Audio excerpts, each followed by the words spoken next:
me ask you a question. Is your credit profile bulletproof, or is it quietly being flagged as weak by a system that judges which cards you carry, not just how many? Because the truth of the matter is most people walking around thinking they've got strong credit actually have a fragile profile. One shift in the algorithm, one policy change, and their score drops, and they never saw it coming. I've been doing this 37 years. I've watched how the system reads card mixes, what it rewards, what it punishes, and what it completely ignores. And I stay on top of what's working right now in 2026. So today I want to share something that most people never get taught. You're going to understand what 3 specific credit cards do to make your profile structurally bulletproof. Not which rewards are best, not which point programs is the flashiest, what these cards actually do to your profile at the system level. Now, one of these cards comes from a credit union most people have never even heard of, and it does something the big banks simply cannot replicate. I'll explain what that matters and what it is when we get to it. The real problem though, first let's talk about the real problem. Most people pick credit cards the same way. They see a commercial, they see a sign-up bonus, they apply. American Express sends a pre-approval, they take it. Bank of America sends an offer, they grab it, and they think they're building a profile. But the system doesn't read your profile that way. The system reads your profile like a photographer taking a snapshot. It looks at the mix. What types of accounts? What banking relationships, what credit tiers you've been trusted with so far. And when all your cards come from the same ecosystem or the same tier or the same risk model, your profile looks thin even if you have 5 cards. So today I want to share the 3 cards that when positioned together make your profile look exactly like it should look. Now here's the pro move. Before I break down each card, do me a favor, real quick, subscribe to this channel. Hit that like button because we want a lot of people to see this so they can be on top of this information just like you. Card number 1, Capital One. This is your foundation card. The one that signals to the system you can handle a major bank revolving account at scale. Capital One reports to all 3 bureaus, and they're known for generous credit limit increases, which directly impacts your utilization ratio across your entire profile. The system reads a Capital One card as a Tier 2 mainstream bank signal. It shows you've graduated beyond starter cards and secured cards. Capital One's reporting behavior, they report the statement balance, not the current balance, creates a predictable data pattern the scoring system will reward. Now here's what matters. It's not which Capital One card you pick. It's what a Capital One relationship signals to the system.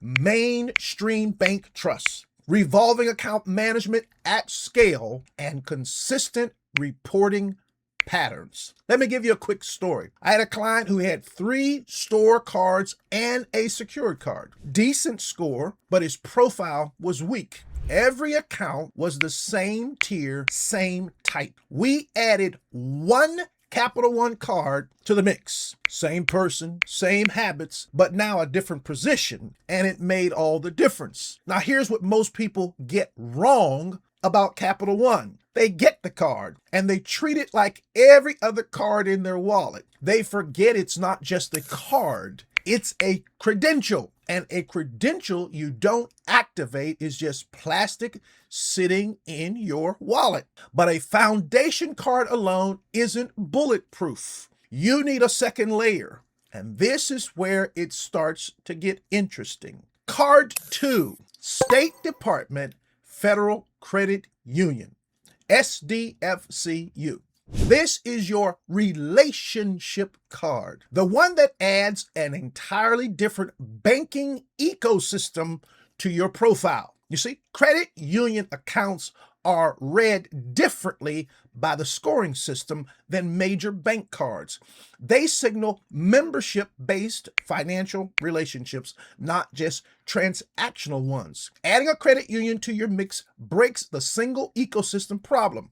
Your profile now shows diversity of institution types, which the system reads as financial stability.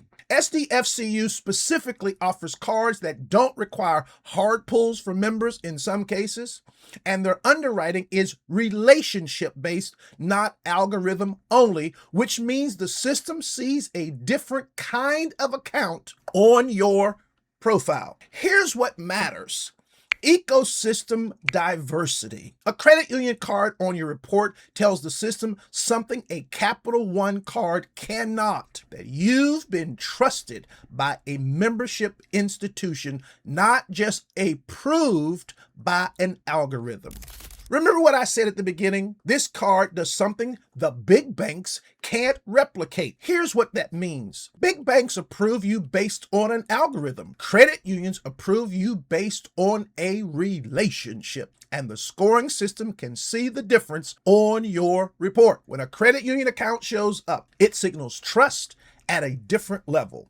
That's not something you can manufacture with another Discover card or another Capital One card. Card 3, Chase. This is your tier card, the one that signals you've been approved at a higher underwriting standard. Chase is known for the 524 rule. If you've opened 5 or more cards in 24 months, they deny you. This means a Chase card on your report signals restraint and discipline to the entire system. Chase's underwriting is stricter than Capital One's.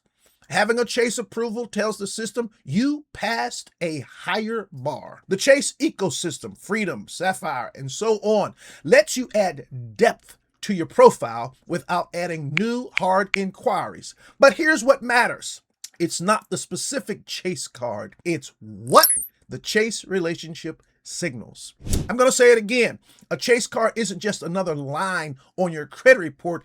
It's a credential, because Chase is picky and the system knows it. So now you've got a foundation card, a relationship card, and a tier card. 3 different ecosystems, 3 different signals, 1 bulletproof profile. Now, when this strategy is going to work the best for you, let me tell you exactly how.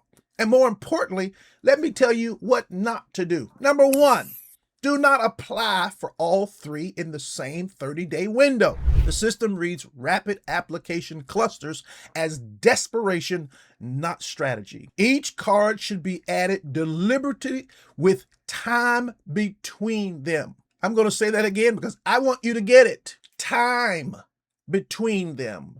And my recommendation is a minimum of 3 to 4 billing cycles. Number 2, do not pick cards from the same banking ecosystem. 2 Chase cards and a Capital One card is not a bulletproof profile. It's a concentrated profile. The strength comes from the diversity of institutions. Number 3, do not chase sign-up bonuses instead of profile structure. A $200 bonus on a card that duplicates your existing ecosystem is $200 that makes your profile weaker, not stronger. The real lesson is this: the system doesn't reward quantity, it rewards structure. 3 cards, 3 ecosystems, 3 different signals. That's a bulletproof profile. Here's what I want you to remember. Most people think the credit cards are tools for spending, rewards, points, cashback. That's the surface. But the system doesn't care about your rewards. It cares about your structure, what you carry, who trusted you, what mix of institutions you've positioned across your profile. Because the truth of the matter is your credit profile is a story, and the system is reading that story every single day. The question is, are you writing that story deliberately, or are you letting the banks write it for you? Credit isn't just about borrowing money. It's about positioning yourself for opportunity. And when you position these 3 cards from different ecosystems, a foundation, a relationship, and a credential, you're not just building credit. You're building a profile the system respects. Now, this is important. Knowing what these 3 cards do is what makes your profile bulletproof on paper. But structure on paper only turns into funding when it's built the right way, in the right order, for the specific situation. That's exactly what we map out inside the CBL Wealth Blueprint. If you're ready to build your profile deliberately, instead of letting the banks write your story for you, the link in the description is where you can get started. And if you want to go deeper on positioning, subscribe to this great channel so you know when I upload the next step and so you don't miss it. Well, I want you to be blessed. Have an absolutely awesome day. I look forward to talking to you again real soon. Be blessed.